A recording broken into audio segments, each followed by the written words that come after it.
Bienvenidos a este recorrido por uno de los casos más perturbadores registrados en la historia de Sonora, México. En el verano de 1932, la desaparición de las hermanas Alcázar sacudió al condado de Valleverde, Sonora. Lo que comenzó como un simple caso de personas desaparecidas, se desenredaría en uno de los incidentes más inquietantes documentados en la historia del estado. Los hechos, tal como fueron registrados, solo cuentan parte de la historia. El resto yace enterrado en el silencio de documentos olvidados y en los recuerdos de aquellos que han intentado desesperadamente olvidar. Fue el 15 de julio cuando Elena y Margarita Alcázar fueron vistas por última vez caminando por el perímetro de la propiedad familiar en las afueras del pequeño pueblo de Río Verde. El pueblo en sí era anodino, una colección de estructuras de adobe y madera, una tienda general, una oficina de correos y un puñado de casas residenciales acurrucadas entre colinas ondulantes y un denso bosque de mezquites. La residencia de los Alcázar se destacaba, una hacienda colonial construida en 1895, situada en 20 hectáreas de tierra que bordeaban el Arroyo Negro. Según los informes policiales presentados el 17 de julio de 1932, las hermanas habían salido para su paseo vespertino habitual. Cuando no regresaron para la cena, su padre, Tomás Alcázar, un respetado médico en la comunidad,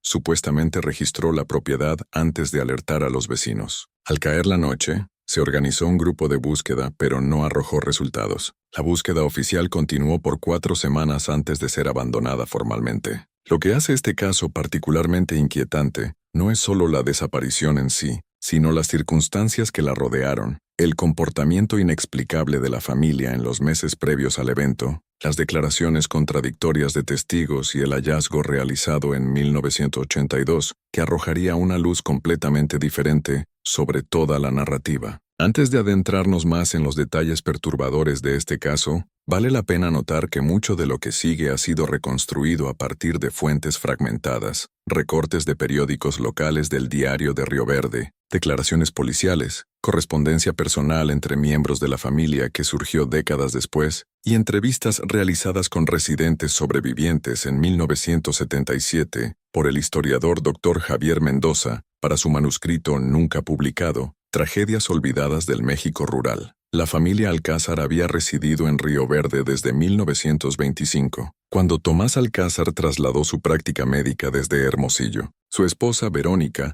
era descrita por los vecinos como reservada pero cortés. Las dos hermanas, Elena, de 29 años, y Margarita, de 27, vivían con sus padres a pesar de estar en edad de casarse, algo que generaba chismes leves en el pueblo, pero se explicaba por su devoción a su madre enferma. La propiedad de los Alcázar era notable por su aislamiento. El vecino más cercano, la familia López, vivía a más de 2 kilómetros de distancia. La casa en sí estaba rodeada por un espeso grupo de árboles de algarrobo que la ocultaban del camino principal. Las visitas a la casa de los Alcázar eran raras, aunque la posición de Tomás como el único médico del pueblo significaba que era bien respetado y frecuentemente llamado para atender las necesidades médicas de los 528 residentes de Río Verde. En los meses previos a la desaparición, varios pobladores reportaron cambios en el hogar de los Alcázar. Verónica, que ocasionalmente asistía a los servicios religiosos en la iglesia metodista de Río Verde, dejó de aparecer por completo. Tomás comenzó a cerrar su consultorio temprano los miércoles y jueves sin explicación. Quizás lo más notable fue que las hermanas, que previamente se veían regularmente en el pueblo comprando suministros o pidiendo prestados libros de la pequeña biblioteca comunitaria, se volvieron cada vez más recluidas. María López, cuya familia poseía la propiedad adyacente a los Alcázar, le dijo a Dr. Mendoza en 1977. Algo cambió en esa casa alrededor de abril del 32. Las cortinas siempre estaban cerradas. Tomás dejó de saludar a los vecinos cuando pasaba en su camioneta, y las chicas solían ser mujeres tan vivaces. Parecían envejecer años en cuestión de semanas. Elena, en particular, la última vez que la vi en la tienda general, no me miró a los ojos. Siempre había sido tan confiada antes. El día de la desaparición había sido inusualmente caluroso para julio. Según los registros meteorológicos, las temperaturas alcanzaron los 38 Crosinger C. La declaración de Tomás Alcázar al sheriff Ramírez indicó que había estado en el pueblo atendiendo a un paciente con neumonía y regresó a casa aproximadamente a las 6:45 p.m. para encontrar a su esposa dormida en su habitación y sin rastro de las hermanas. En su declaración inicial, Tomás afirmó que las hermanas a menudo caminaban a lo largo del Arroyo Negro por las tardes y asumió que simplemente habían perdido la noción del tiempo.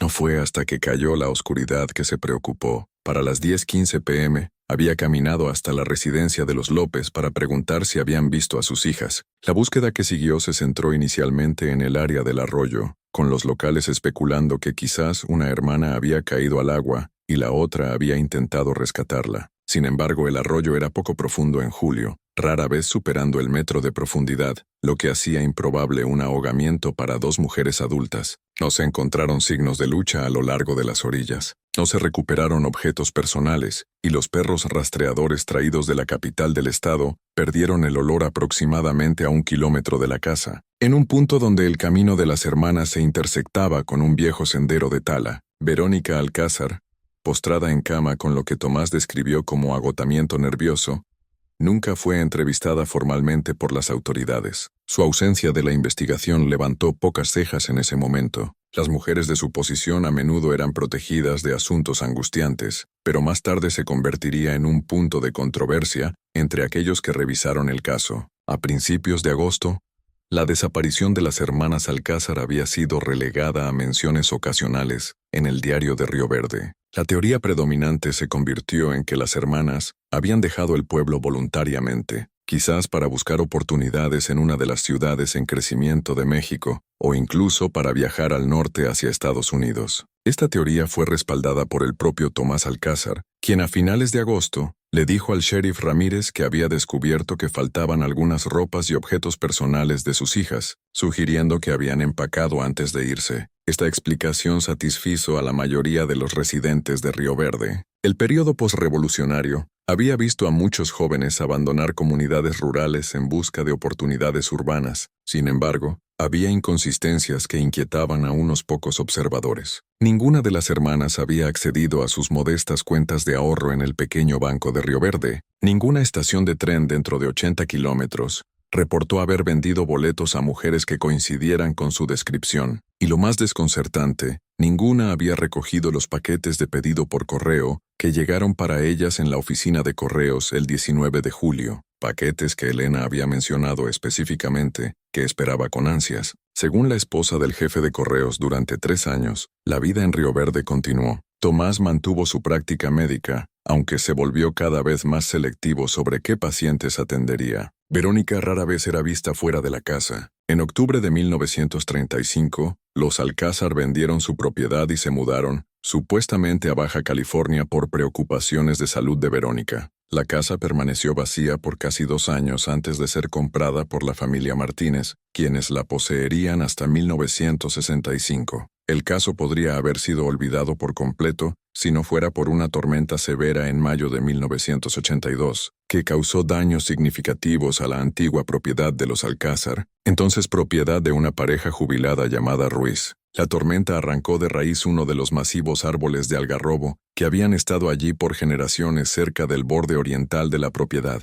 aproximadamente a 300 metros de la casa principal. Según el informe oficial presentado por el sheriff Luis Vega el 20 de mayo de 1982, el señor Ruiz descubrió lo que parecían ser restos humanos mientras limpiaba el árbol caído. Las raíces habían desgarrado una porción significativa de tierra, revelando lo que más tarde se identificaría como restos esqueléticos parciales. El informe indica que los huesos parecían haber estado en el suelo por muchos años, y nota que se encontraron junto a tela deteriorada consistente con ropa de mujer de la era de 1930. La investigación subsiguiente reabrió el caso largo tiempo dormido de las hermanas Alcázar. El examen forense confirmó que los restos pertenecían al menos a una mujer adulta estimada en sus 20 y tantos tardíos al momento de la muerte. La causa de la muerte no pudo determinarse de manera concluyente debido al estado de los restos, aunque el examinador médico notó marcas inusuales en las vértebras cervicales consistentes con posible estrangulación.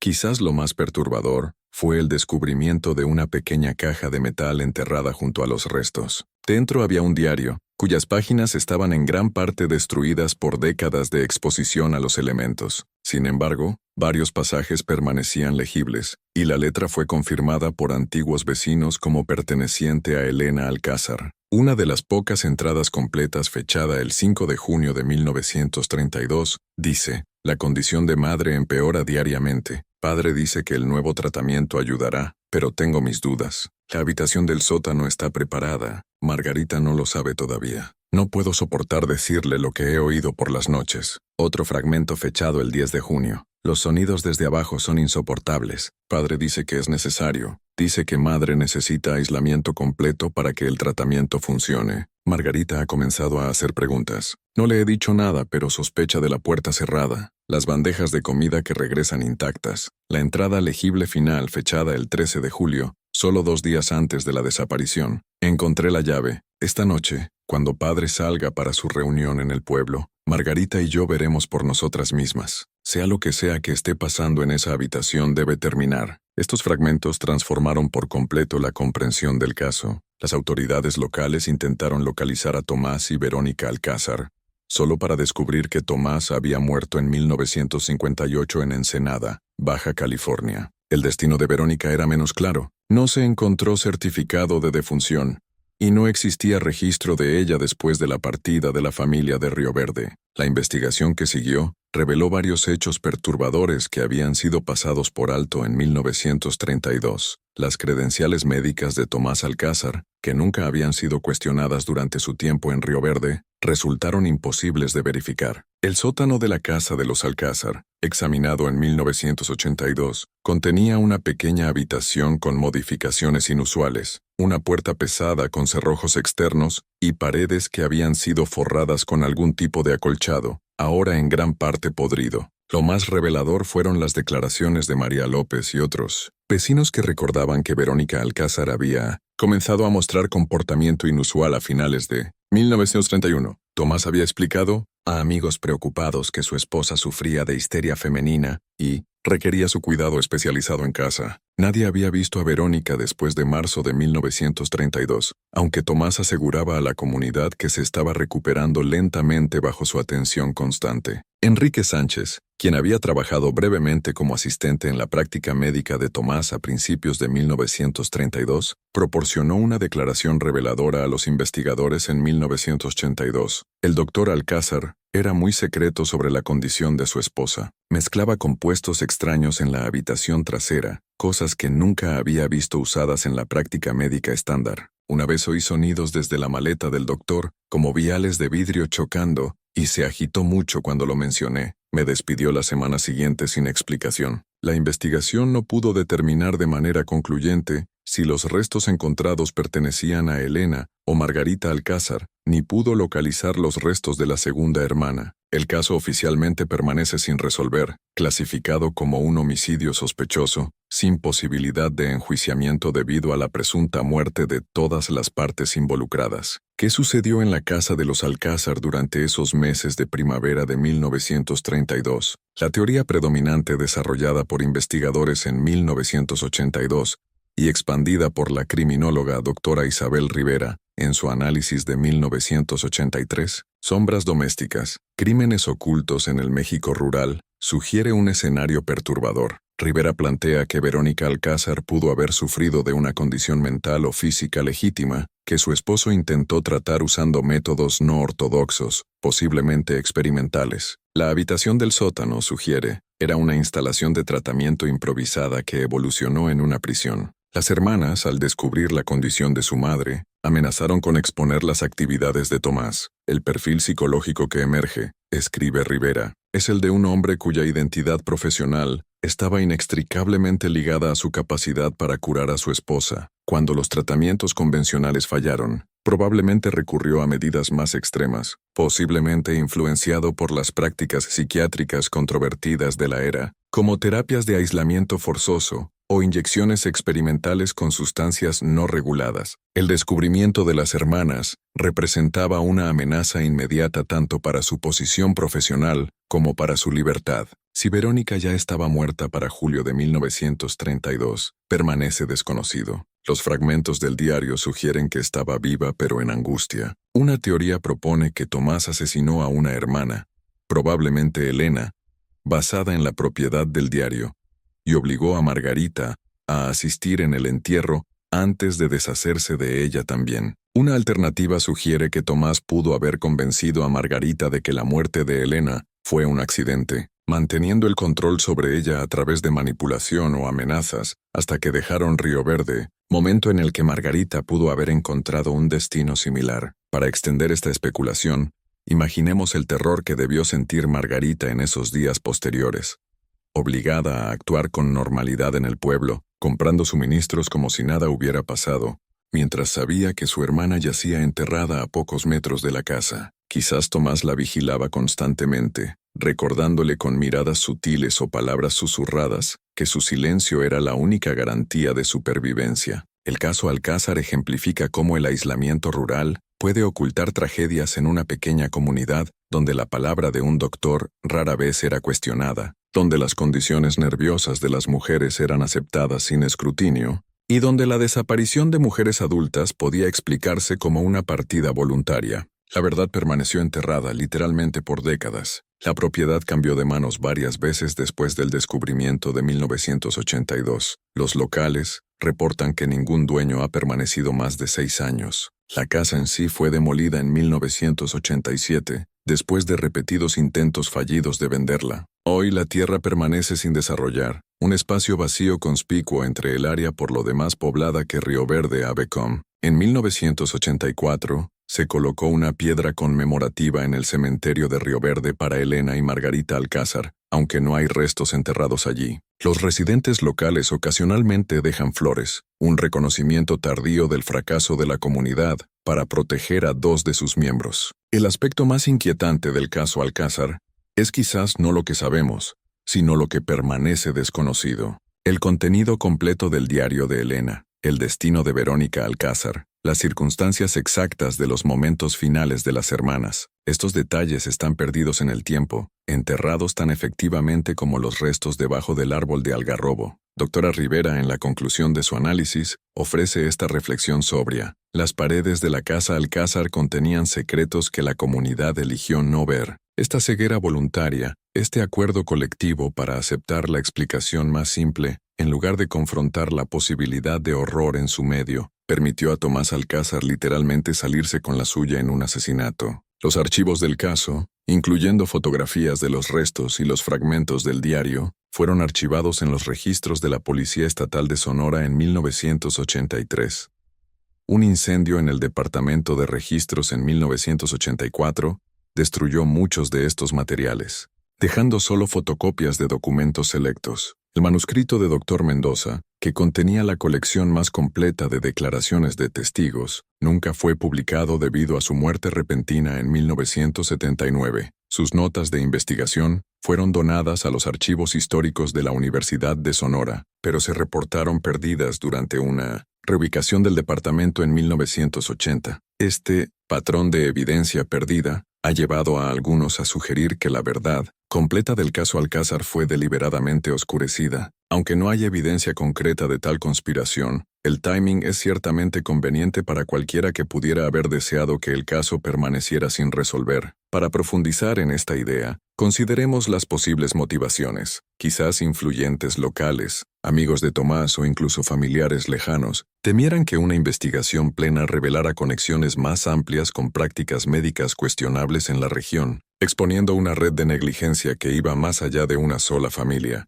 Lo que sabemos con certeza es limitado. 2 mujeres desaparecieron en 1932. Restos humanos fueron descubiertos en 1982. Un diario sugería circunstancias preocupantes dentro del hogar Alcázar, y un doctor con credenciales cuestionables creó una prisión dentro de su casa para al menos un miembro de la familia. El pueblo de Río Verde desde entonces ha sido absorbido por los límites en expansión de una ciudad vecina más grande. Pocos residentes hoy conocen la historia de las hermanas Alcázar. Los árboles de algarrobo que una vez rodearon la propiedad han sido en su mayoría talados para desarrollo, aunque los locales afirman que una sección particular permanece persistentemente sin desarrollar debido a complicaciones de construcción. En 1983, una mujer anciana apareció en el cementerio de Río Verde, colocando flores en la piedra conmemorativa recién instalada. Cuando fue abordada por el cuidador, Se identificó solo como una antigua amiga de la familia Alcázar. Fue descrita como bien vestida, con un temblor notable en su mano derecha. Antes de irse colocó un pequeño objeto junto a las flores, una llave de casa oxidada. El cuidador, encontrando este comportamiento inusual,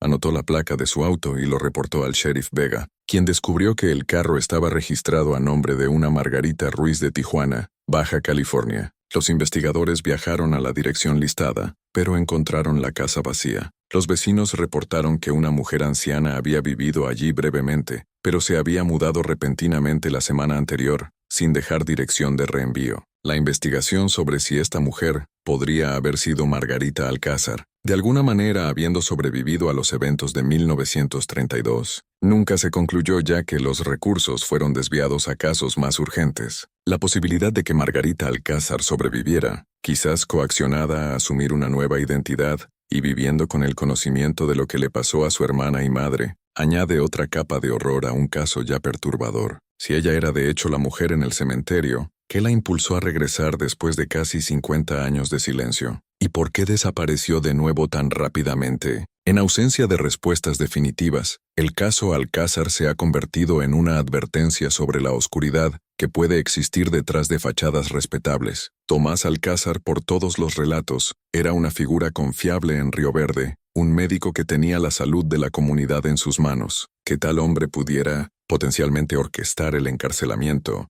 y probable asesinato de sus propios familiares mientras mantenía su estatus en la sociedad, habla del poder peligroso de la autoridad y el aislamiento. La casa en sí, según aquellos que vivieron allí después de los Alcázar, siempre se sentía mal. Luisa Martínez, quien residió allí de 1937 a 1965, le dijo a los investigadores en 1982 que ciertas áreas de la casa, particularmente el sótano y el lado oriental de la propiedad, se sentían inexplicablemente frías incluso en verano. Describió pesadillas persistentes durante sus primeros años en la casa, a menudo presentando a una mujer parada en silencio al pie de su cama. Mientras tales relatos podrían descartarse como producto de la sugestión después de aprender la historia de la propiedad, la consistencia de tales reportes a través de múltiples residentes es notable. Para extender esta narrativa, imaginemos las noches de insomnio de Luisa, despertando sudada en la oscuridad, jurando haber oído ecos de llantos provenientes del sótano, o el sutil aroma a medicinas antiguas que impregnaba las paredes en días de lluvia,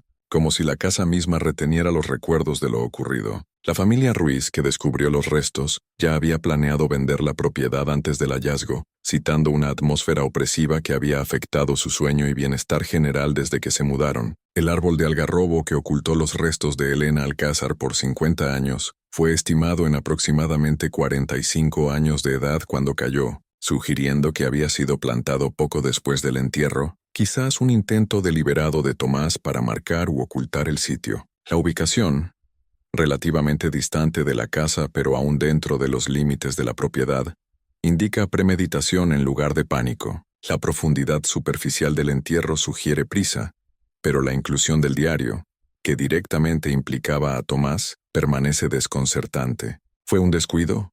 ¿O Tomás creyó que la degradación del diario sería completa mucho antes de cualquier descubrimiento?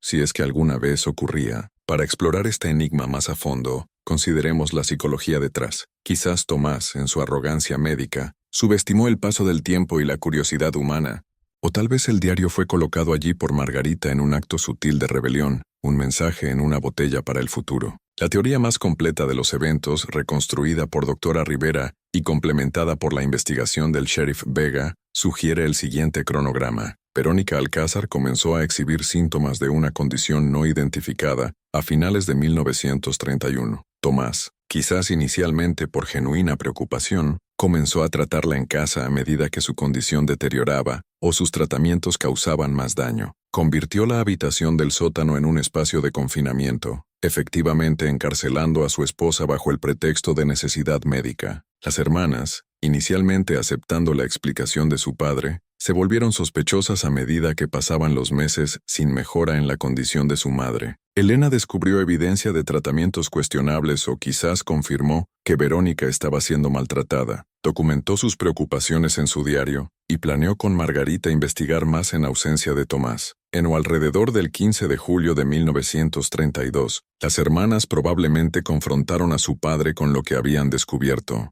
La confrontación se volvió violenta, resultando en la muerte de Elena. Si fue intencional o accidental es desconocido. Tomás enterró su cuerpo en la propiedad y convenció o coaccionó a Margarita a cumplir, posiblemente amenazándola con un destino similar o manipulándola para que creyera que era cómplice en la muerte de su hermana. Para los siguientes 3 años, Tomás mantuvo las apariencias en Río Verde mientras mantenía el control sobre Margarita. Verónica ya sea murió por su condición, por los tratamientos de Tomás o fue asesinada para eliminar a una testigo. Cuando Tomás vendió la propiedad en 1935, probablemente se deshizo de cualquier evidencia restante y se mudó con Margarita, quien ya sea escapó en algún punto para establecer una nueva identidad o permaneció bajo su influencia hasta su muerte en 1958. Esta reconstrucción, aunque plausible, no puede explicar todas las brechas en la evidencia. El destino del cuerpo de Verónica, las circunstancias exactas de la muerte de Elena y la vida o muerte subsiguiente de Margarita permanecen especulativos. Lo que este caso demuestra más allá de su horror inmediato es cuán vulnerables eran las mujeres en el México rural de principios del siglo XX, sin independencia financiera, con sistemas de apoyo social limitados y con la autoridad médica concentrada en hombres como Tomás Alcázar. Mujeres como Verónica, Elena y Margarita tenían pocas protecciones contra la tiranía doméstica. Su comunidad, aunque no maliciosa, les falló a través de su unwillingness para mirar demasiado de cerca las señales preocupantes. El caso Alcázar no es único en este sentido. Casos similares de la era, como la familia Bautista en Jalisco, 1936, las desapariciones de las hermanas Valdés en Sinaloa, 1930, el escándalo del Sanatorio Calderón en el norte de México, 34. Todos comparten elementos comunes, ubicaciones aisladas, justificaciones médicas o psiquiátricas para el confinamiento y el poder extraordinario ejercido por figuras de autoridad masculinas sobre las mujeres bajo su cuidado.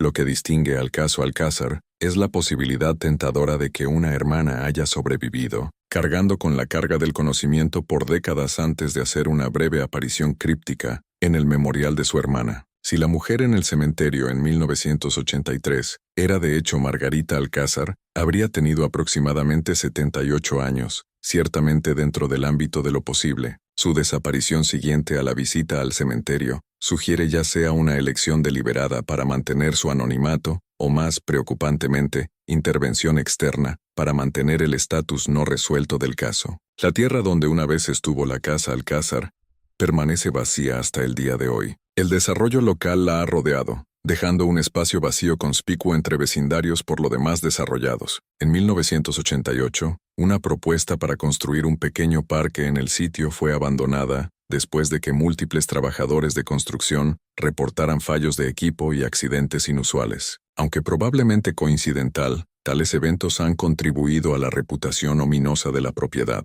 Para quienes estudian crímenes históricos, el caso Alcázar representa una tormenta perfecta de circunstancias que permitieron que el horror doméstico permaneciera oculto. Aislamiento rural, autoridad médica, restricciones sociales sobre las mujeres y una comunidad más cómoda con explicaciones simples que con verdades perturbadoras. Como notó doctora Rivera en su evaluación final del caso, lo que le pasó a las mujeres Alcázar no fue solo un fracaso de la humanidad de un hombre, sino un fracaso de todo un sistema social. Las estructuras mismas destinadas a proteger, la medicina, la comunidad, la familia, en cambio ocultaron y habilitaron. Ese es quizás el aspecto más aterrorizante de este caso. No que existiera un monstruo, sino que el mundo a su alrededor estuviera construido de una manera que le permitiera operar sin ser detectado. La página final del informe del sheriff Vega, fechada el 15 de diciembre de 1983, nota que la investigación estaba siendo oficialmente cerrada debido a desafíos probatorios insuperables y la presunta muerte de todas las partes involucradas. Una nota manuscrita en el margen inicialada por Vega añade: algunas puertas es mejor dejarlas cerradas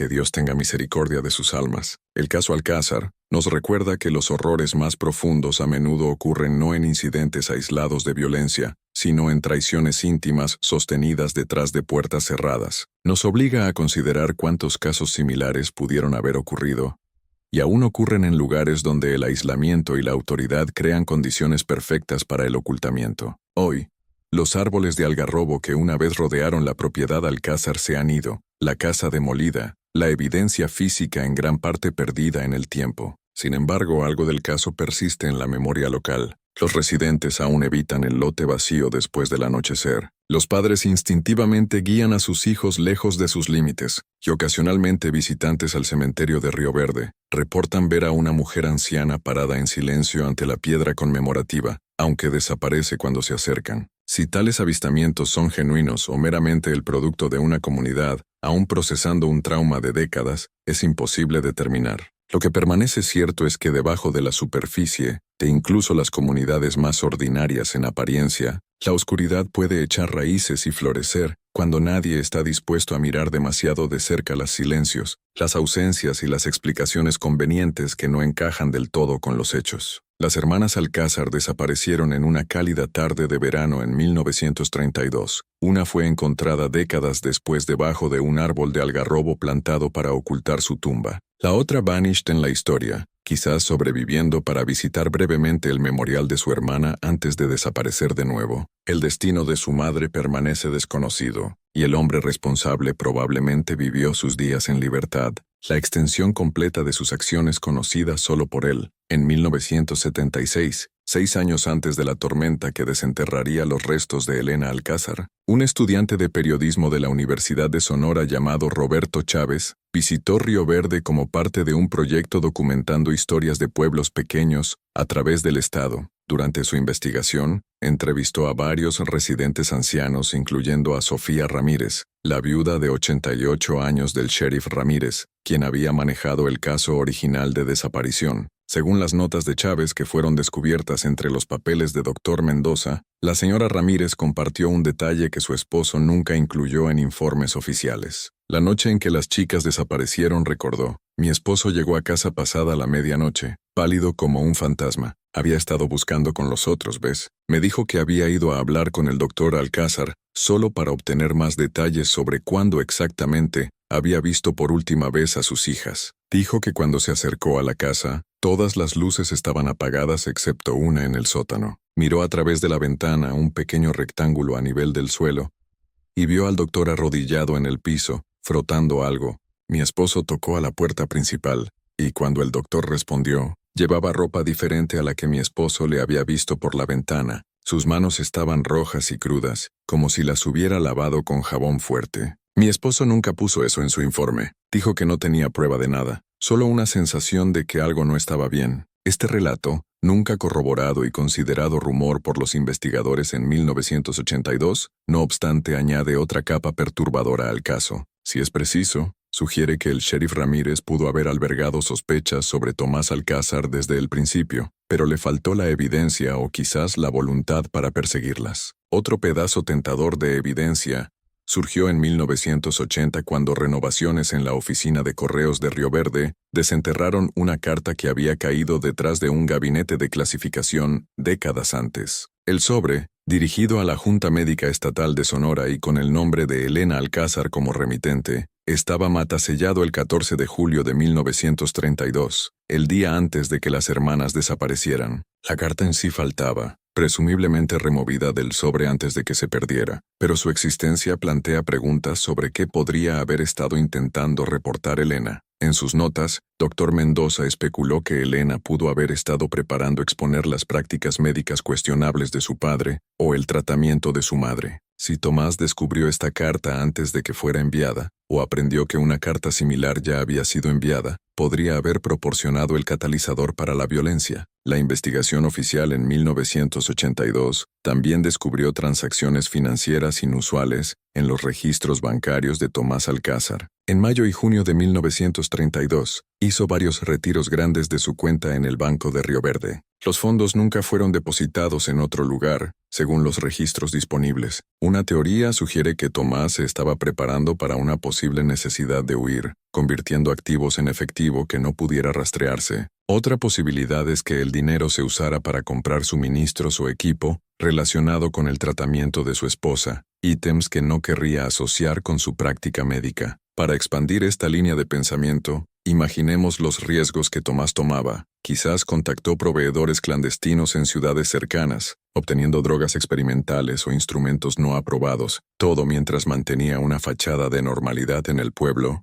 donde cualquier rumor podría desmoronar su reputación. Complicando aún más el panorama, está una declaración proporcionada por José Mendoza, un antiguo trabajador ferroviario que había sido empleado en la estación de Unión del Desierto aproximadamente a 30 kilómetros de Río Verde. Entrevistado en 1982, el anciano Mendoza recordó a un hombre coincidiendo con la descripción de Tomás Alcázar, llegando a la estación a finales de julio de 1932, con una mujer que parecía sedada o enferma. Ella apenas podía pararse, le dijo Mendoza a los investigadores. El hombre dijo que era su hermana sufriendo de tuberculosis y que viajaban a un sanatorio en el sur. Recuerdo pensar que era extraño porque él mantenía su mano en su brazo todo el tiempo, y siempre que alguien se acercaba, se ponía entre ellos y la mujer como si la estuviera protegiendo o previniendo que hablara. Si este relato es preciso, plantea la posibilidad de que Margarita Alcázar no desapareciera al mismo tiempo, o de la misma manera que su hermana. Quizás Tomás, después de matar a Elena, obligó a Margarita a acompañarlo en un viaje destinado a establecer la narrativa de que ambas hermanas habían dejado el pueblo voluntariamente. Lo que le pasó a Margarita después de este avistamiento permanece desconocido, pero sugiere que su destino pudo haber diferido del entierro inmediato de Elena en la propiedad. Otro desarrollo significativo ocurrió en junio de 1983, cuando los investigadores localizaron a Carmen Flores, una antigua enfermera que había trabajado brevemente en un sanatorio privado en La Paz, Baja California, en 1935. Flores reportó que un doctor, coincidiendo con la descripción de Tomás Alcázar, había admitido a una paciente femenina en diciembre de ese año. La paciente, cuyo nombre Flores recordaba como Margarita Ruiz, fue descrita como catatónica y sufriendo de melancolía severa. Lo extraño, le dijo Flores a los investigadores, era que el doctor la visitaba casi todos los días, lo cual era inusual para pacientes cuyos familiares las habían internado. Se sentaba con ella por horas, a veces solo mirándola, a veces susurrándole. Las pocas veces que entré en la habitación durante estas visitas, se agitaba mucho e insistía en que me fuera inmediatamente. Después de unos 3 meses dejó de venir, y poco después la mujer fue transferida a otra instalación. Nunca supe a dónde fue. Este relato sugiere la posibilidad de que Margarita sobreviviera al menos 3 años después de la desaparición, quizás mantenida en un estado de cautiverio psicológico por su padre. Si Margarita Ruiz era de hecho Margarita Alcázar, y si más tarde era la misma Margarita Ruiz que visitó el cementerio en 1983, significaría que de alguna manera escapó del control de su padre y estableció una vida independiente, pero nunca reveló la verdad sobre lo que le pasó a su familia. Los registros de transferencia del Sanatorio de La Paz fueron destruidos en un incendio en 1942, dejando este rastro imposible de verificar completamente. Sin embargo, los investigadores confirmaron que un Tomás Ruiz, coincidiendo con la descripción general de Alcázar, había practicado medicina, brevemente en La Paz en 1935, antes de mudarse a Ensenada en 1936. Otro relato que añade complejidad al caso viene de Ricardo Ruiz, el hombre que descubrió los restos en 1982. En una entrevista suplementaria realizada en 1983, Ruiz mencionó algo que inicialmente había olvidado. Cuando él y su esposa se mudaron por primera vez a la casa en 1980, encontraron un pequeño vial de vidrio escondido en un receso detrás de un ladrillo suelto en el sótano. El vial contenía un líquido claro que se había evaporado en su mayoría con el tiempo, dejando un residuo cristalino. Sin pensarlo mucho, Ruiz había descartado el vial. En retrospectiva, se preguntó si podría haber estado relacionado con los tratamientos que Tomás Alcázar administraba a su esposa. Químicos forenses consultados por los investigadores sugirieron que, basado en la descripción del residuo, la sustancia podría haber sido una solución de morfina u otro opiáceo comúnmente usado en la era para calmar pacientes con supuestas condiciones psiquiátricas. Alternativamente, podría haber sido uno de varios compuestos experimentales que se exploraban en tratamientos psiquiátricos durante los primeros años de 1930, muchos de los cuales más tarde se determinaron perjudiciales. Este hallazgo presta credibilidad a la teoría de que Tomás estaba medicando, quizás sobremedicando a Verónica, posiblemente causando o exacerbando la condición misma que afirmaba tratar. El ocultamiento del vial sugiere que estaba consciente de que sus métodos no soportarían el escrutinio de otros profesionales médicos. La habitación del sótano en sí, examinada a fondo en 1982, contenía varias características inusuales que habían sido parcialmente ocultadas por renovaciones subsiguientes. El acolchado en las paredes, en su mayoría deteriorado, parecía ser una combinación de tela acolchada y algún tipo de aislamiento, probablemente destinado a amortiguar el sonido. La puerta había sido reemplazada, pero el marco aún mostraba evidencia de múltiples cerraduras de alta resistencia instaladas en el exterior. Pequeños agujeros cerca del techo sugerían que algún tipo de sistema de restricción podría haber estado anclado allí. El piso de concreto, cuando se removió parcialmente durante la investigación, reveló manchas oscuras que el análisis forense identificó como probablemente sangre.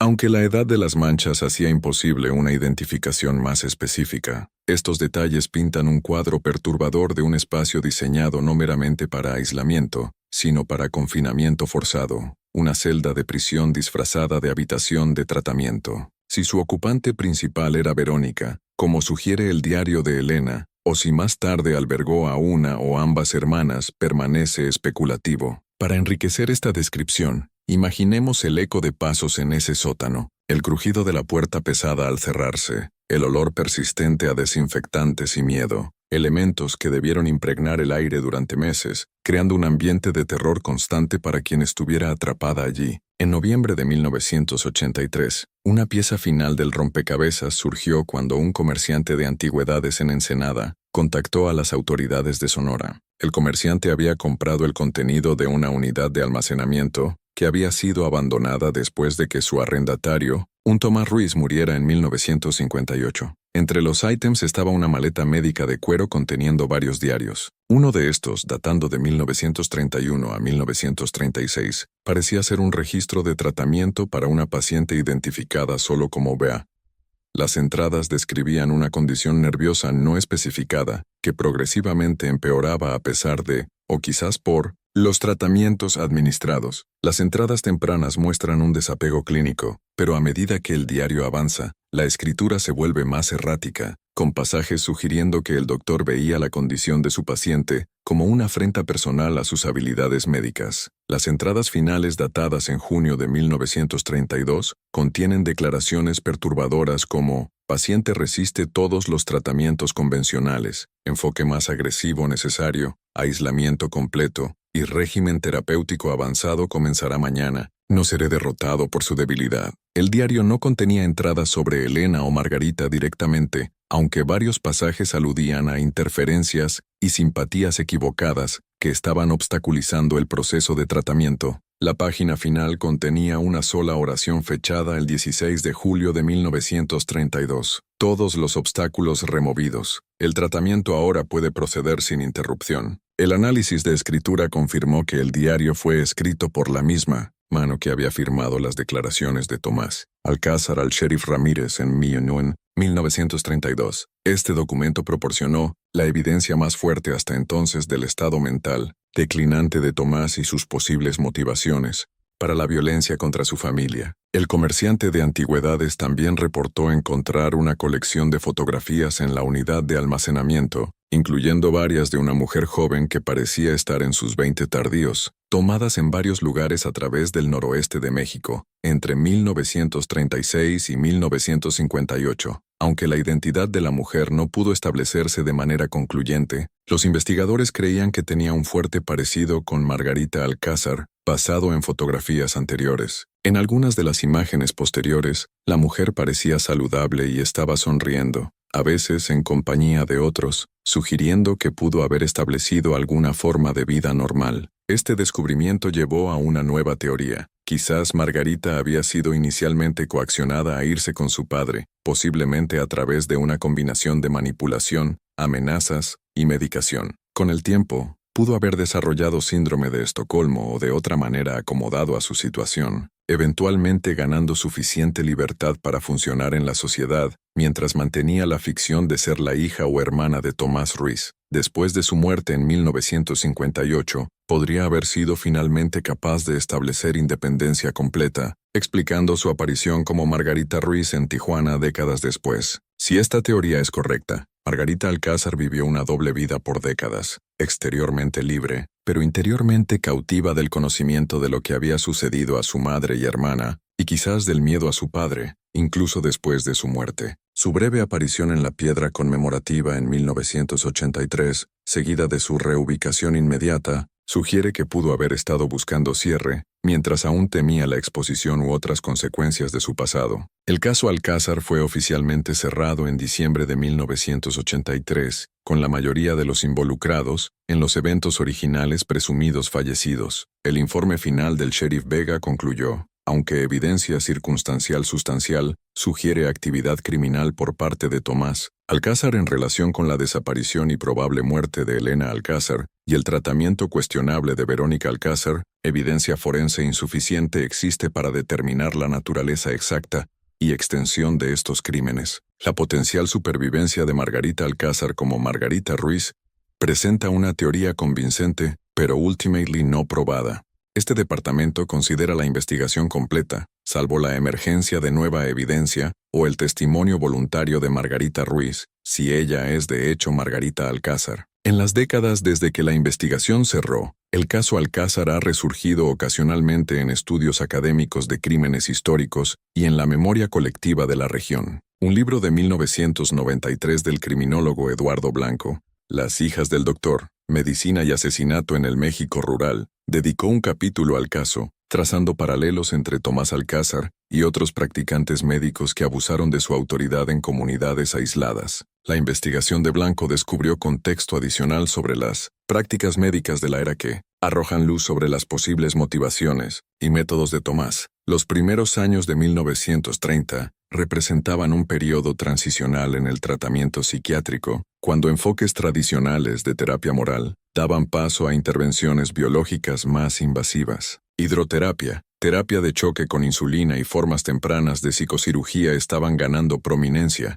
a menudo con mínima evidencia de eficacia y poco oversight, particularmente en áreas rurales. Para un médico como Alcázar, operando sin revisión de pares en una comunidad aislada, la tentación de experimentar con estas técnicas emergentes habría sido considerable. Añade a esto la apuesta personal de tratar a su propia esposa, cuya condición podría haber sido percibida como un reflejo de sus capacidades profesionales, y tienes una combinación peligrosa de factores. Blanco también notó la significancia del contexto histórico más amplio. El caso Alcázar se desarrolló durante un periodo de profundo cambio social en México. El aftermath de la Revolución Mexicana, la Gran Depresión y los upheavals sociales de los primeros 1930 crearon una atmósfera de incertidumbre e inestabilidad. En el Sonora rural, aún recuperándose de estos eventos y los desafíos económicos que presentaban, la explicación de un doctor respetado para los problemas de su familia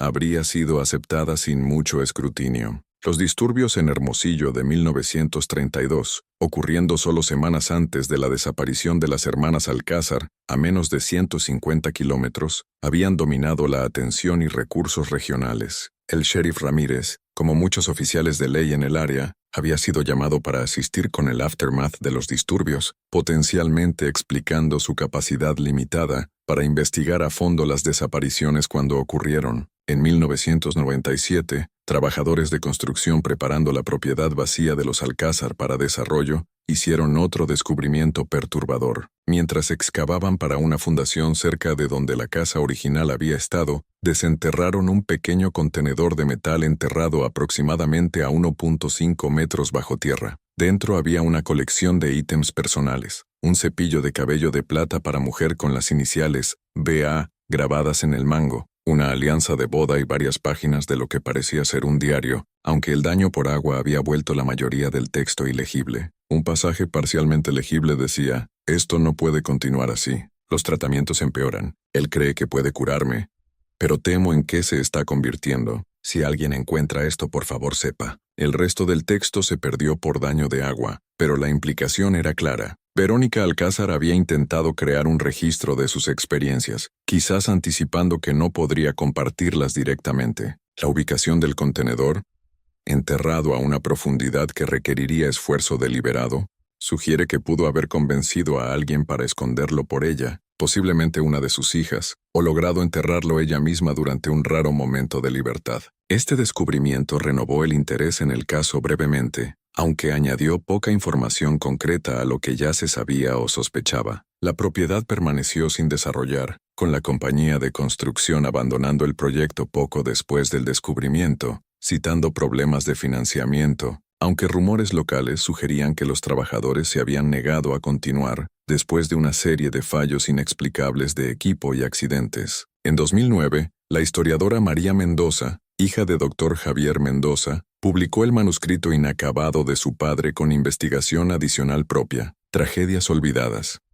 La historia perdida del México rural incluía la cuenta más comprensiva del caso Alcázar hasta la fecha, incorporando entrevistas previamente inéditas y materiales de la investigación de su padre. Entre estos estaba una entrevista de 1977 con Rosalía Gómez, quien había trabajado brevemente como ama de llaves para los Alcázar a principios de 1932. Gómez, quien tenía 90 años en el momento de la entrevista y murió poco después, describió presenciando interacciones perturbadoras dentro del hogar. El doctor Alcázar se encerraba en el sótano por horas con las señoras Alcázar. Podía oírla llorar a veces, rogándole que parara lo que fuera que estuviera haciendo. Una vez la vi después parecía un fantasma, apenas capaz de caminar con marcas extrañas en sus brazos. Cuando le pregunté a la señorita Elena al respecto, solo sacudió la cabeza y dijo que su padre sabía mejor, pero sus manos temblaban cuando lo dijo. Gómez también reportó haber oído argumentos entre Tomás y Elena en las semanas antes de la desaparición. Ella había empezado a cuestionarlo. La oí decir una vez que lo que él estaba haciendo no era tratamiento, era tortura. Él le dijo que ella no entendía de medicina y que debería guardar sus opiniones para sí misma. Después de eso, empezó a cerrar con llave el gabinete de medicinas y la puerta de su oficina incluso cuando estaba en casa. Este relato apoya la teoría de que Elena había crecido cada vez más preocupada por el tratamiento de su madre y estaba contemplando alguna forma de intervención. También sugiere que Tomás estaba consciente de sus dudas y había comenzado a tomar precauciones contra su interferencia. Quizás el desarrollo más intrigante en el caso vino en 2018 cuando la Sociedad Histórica de Río Verde recibió una donación anónima, un paquete, conteniendo un diario encuadernado, en cuero y una breve nota mecanografiada que decía, simplemente, el testamento final de Margarita Alcázar Ruiz, para ser abierto 50 años después de mi muerte. El análisis forense confirmó que el diario era de la era de 1930, aunque la autenticidad de sus contenidos no pudo establecerse definitivamente. El diario comenzaba con entradas de 1932, describiendo las crecientes preocupaciones de Margarita sobre la condición de su madre y el comportamiento cada vez más errático de su padre. Las entradas confirmaban mucho de lo que había sido especulado. Verónica estaba siendo mantenida en la habitación del sótano, sujeta a varios tratamientos que parecían empeorar su condición. Elena había descubierto documentación de estos tratamientos y estaba planeando contactar a autoridades médicas, y ambas hermanas habían acordado investigar la habitación del sótano en ausencia de su padre. La entrada fechada el 15 de julio de 1932, el día de la desaparición, describía en detalle angustiante lo que supuestamente ocurrió. Encontramos a madre apenas consciente atada a una cama. No nos reconoció al principio. Había marcas en sus brazos de inyecciones y estaba tan delgada, como si no hubiera sido alimentada adecuadamente en semanas. Elena comenzó a desatarla mientras yo reunía las cosas de madre. Pretendíamos llevarla a la granja de los López para obtener ayuda, pero padre regresó inesperadamente. Se enfureció cuando vio lo que estábamos haciendo. Golpeó a Elena con algo, no pude ver qué, y ella cayó contra la pared. Había tanta sangre, madre gritaba. Él me dijo que Elena estaba muerta, que era mi culpa por interferir y que nadie me creería si les contaba lo que pasó. Dijo que pensarían que yo la había matado por celos. Me obligó a ayudarlo a enterrar su cuerpo bajo el árbol de algarrobo. Dijo que si alguna vez le contaba a alguien, diría que yo lo había hecho todo, y se aseguraría de que sufriera de la misma manera que madre. El diario detallaba cómo Tomás obligó a Margarita a enviar cartas a varios conocidos en pueblos cercanos, postdatadas por varias semanas, describiendo un viaje ficticio al norte. Mantuvo a Verónica fuertemente sedada y la reubicó en un sanatorio privado en Baja California en 1935, bajo un nombre asumido. Margarita escribió que creía que su madre murió allí en 1937, aunque nunca le permitieron ver el cuerpo. Por años, según el diario, Tomás mantuvo un control estricto sobre Margarita a través de una combinación de amenazas, manipulación psicológica y administración ocasional de sedantes. Estableció una nueva identidad para ellos en Baja California, como Tomás y Margarita Ruiz, presentándola variadamente como su hija, hermana o sobrina según la situación lo requiriera. El diario describía cómo después de la muerte de Tomás en 1958, Margarita gradualmente construyó una vida independiente, aunque permaneció atormentada por los eventos de 1932. Escribió de pesadillas recurrentes, miedo persistente de ser descubierta, y culpa abrumadora sobre su rol en ocultar el asesinato de Elena y su incapacidad para salvar a su madre. Las entradas finales datadas en 1983 describían la decisión de Margarita de visitar la piedra conmemorativa en Río Verde, después de aprender sobre ella a través de un artículo de periódico. Escribió de colocar la llave de la casa junto a las flores, la llave de la habitación del sótano que había sido el catalizador de la tragedia, como un gesto simbólico de cierre. Después de ser vista en el cementerio, se reubicó para evitar preguntas, ultimately estableciéndose en un pequeño pueblo en Sinaloa, bajo otro nombre más. La página final del diario contenía un pasaje que decía: «He cargado con esta carga por casi 50 años. Era demasiado joven, demasiado asustada para enfrentarme a mi padre cuando importaba. Para cuando encontré el coraje era demasiado tarde para Elena. Y madre, he vivido con sus fantasmas todos los días desde entonces. Dejo este registro no para excusar mi complicidad, sino para darles la justicia que les fue negada en vida. Que Dios me perdone por mi silencio. Elena, madre, lo siento. La autenticidad de este diario no puede verificarse de manera concluyente, y algunos investigadores han sugerido que podría ser un engaño elaborado. Sin embargo, el análisis de escritura mostró similitudes con las pocas muestras conocidas de la escritura de Margarita Alcázar de antes de 1932, y ciertos detalles en el relato alinean con evidencia que no estaba disponible públicamente, prestando credibilidad a su posible autenticidad. Si es genuino, el diario proporciona la cuenta más completa de lo que le pasó a las mujeres Alcázar y confirma muchas de las teorías desarrolladas por investigadores en los 1980. Retrata a Tomás Alcázar no como un monstruo calculador, sino como un hombre cuya arrogancia profesional e incapacidad para aceptar el fracaso lo llevaron por un camino cada vez más oscuro, resultando ultimately en la destrucción de toda su familia. El diario también ofrece insight sobre cómo Margarita sobrevivió psicológicamente al compartimentalizar sus experiencias traumáticas y eventualmente crear una nueva identidad separada de su pasado. Su decisión de proporcionar esta cuenta décadas después, para ser revelada solo después de su muerte, sugiere tanto un deseo por la verdad como un miedo persistente a sus consecuencias. En 2027, radar de penetración terrestre fue usado para examinar la antigua propiedad Alcázar como parte de un estudio arqueológico de sitios históricos en la región. El examen reveló varias anomalías consistentes con disturbios previos del suelo, en áreas aparte de donde los restos parciales de Elena habían sido descubiertos. Excavación limitada de una de tales áreas desenterró fragmentos de tela y una pequeña colección de ítems personales,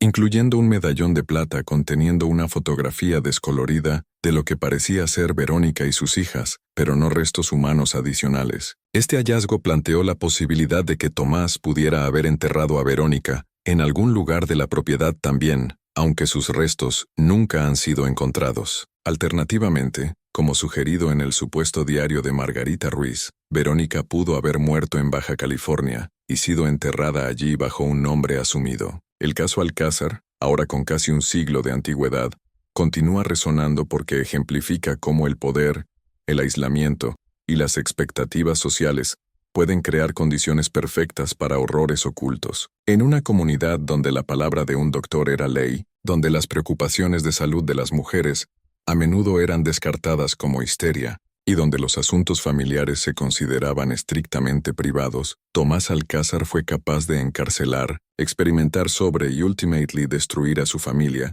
mientras mantenía su posición respetada en la sociedad. El caso también ilustra el impacto profundo del trauma a través de generaciones. La propiedad donde una vez estuvo la Casa Alcázar permanece sin desarrollar hasta el día de hoy, rodeada de hogares y negocios modernos, pero conspicuamente vacía. Los residentes locales aún hablan de sensaciones extrañas al pasar por el lote, puntos fríos inesperados, la sensación de ser observados y una inexplicable pesadez en el aire. Si estas experiencias provienen de la sugestión o de algo más es imposible determinar, pero hablan de cuán profundamente la tragedia se ha incrustado en la conciencia de la comunidad. Para criminólogos e historiadores, el caso Alcázar representa un ejemplo importante de cómo la violencia doméstica y el abuso médico podían ocultarse en el México de principios del siglo XX, particularmente en entornos rurales. El caso ha sido citado en numerosos estudios de patrones de crimen histórico y ha informado enfoques modernos para investigar posibles casos de mala conducta médica y abuso familiar. Como escribió doctora Isabel Rivera en su análisis final, la tragedia de las mujeres Alcázar yace no solo en lo que les pasó, sino en cuán fácilmente podría haberse prevenido si la comunidad hubiera estado dispuesta a mirar más allá de las apariencias. Toda sociedad crea puntos ciegos, áreas donde elegimos no mirar demasiado de cerca, porque lo que podríamos encontrar desafiaría nuestras asunciones fundamentales sobre las personas e instituciones en las que confiamos. El caso Alcázar nos recuerda que lo que acecha en estos puntos ciegos puede ser monstruoso, y que nuestra unwillingness para ver puede hacernos cómplices en horrores que se desarrollan a plena vista. El destino final de Margarita Alcázar, si ella era de hecho la autora del diario donado a la Sociedad Histórica, permanece desconocido. La directiva de que el diario se mantuviera sellado por 50 años después de su muerte sugiere que pudo haber muerto poco después de escribirlo en los primeros 2010, lo que significaría que el diario podría hacerse público alrededor de 2060, sí. Esta instrucción será honrada, o si investigaciones adicionales podrían revelar más sobre su vida posterior permanece por verse. Lo que es cierto es que en una cálida tarde de julio en 1932, algo terrible sucedió en la Casa Alcázar. Una hermana fue enterrada debajo de un árbol de algarrobo, sus restos descubiertos solo por casualidad décadas después. La otra desapareció en la historia, quizás cargando con la carga del conocimiento y la complicidad a lo largo de una larga vida de ocultamiento. Su madre vanished de la vista pública meses antes, su destino un asunto de especulación, y el hombre responsable se transformó de médico respetado a probable asesino a través de un proceso tan gradual que aquellos a su alrededor fallaron en reconocer el peligro hasta que fue demasiado tarde. El lote vacío donde una vez estuvo la Casa Alcázar sirve como un recordatorio permanente de lo que puede pasar cuando la autoridad no es cuestionada, cuando las voces de las mujeres son silenciadas, y cuando las comunidades eligen mentiras cómodas sobre verdades perturbadoras. En la quietud vacía de ese espacio, los ecos de lo que sucedió hace un siglo continúan resonando, una advertencia sobre los horrores que pueden existir detrás de fachadas respetables y las terribles consecuencias de mirar hacia otro lado. En los registros oficiales de Sonora, el caso Alcázar permanece clasificado como no resuelto. En los corazones y mentes de aquellos familiarizados con sus detalles, sin embargo, la verdad parece clara, incluso si la justicia nunca fue servida. Elena y Verónica Alcázar fueron víctimas de un hombre cuya identidad profesional y autoridad personal importaban más para él que sus vidas. Margarita Alcázar fue tanto víctima como cómplice reacia, forzada por miedo y manipulación a participar en ocultar crímenes que era powerless para prevenir. Su historia, reconstruida de fragmentos de evidencia, relatos contradictorios y el paso de casi un siglo, permanece incompleta. Sin embargo, en esa incompletitud yace quizás la verdad más perturbadora de todas, que algunos horrores nunca pueden ser completamente entendidos o explicados, solo sobrevividos y recordados. Las sombras del caso Alcázar se han extendido a través de décadas, tocando a todos los que lo encuentran con un reconocimiento escalofriante de cuán fácilmente la oscuridad puede esconderse detrás de puertas cerradas y cómo las personas más ordinarias en apariencia pueden albergar la capacidad más extraordinaria para el mal. En ese reconocimiento yace el verdadero legado de Elena, Verónica y Margarita Alcázar, no como meras víctimas de tragedia, sino como testigos silenciosas cuya historia continúa advirtiéndonos sobre los peligros de la autoridad incuestionada y el terrible precio de mirar hacia otro lado. Mientras el sol se pone sobre lo que una vez fue la propiedad Alcázar, el lote vacío se erige como un vacío en el paisaje, un espacio donde nadie construye, donde nada crece del todo bien, donde incluso los visitantes más escépticos reportan sentirse observados. Quizás sea meramente el poder de la sugestión, la tendencia de la mente a encontrar patrones en lo aleatorio y significado en la coincidencia, o quizás de alguna manera sutil que desafía la explicación racional, el eco de lo que sucedió allí persiste.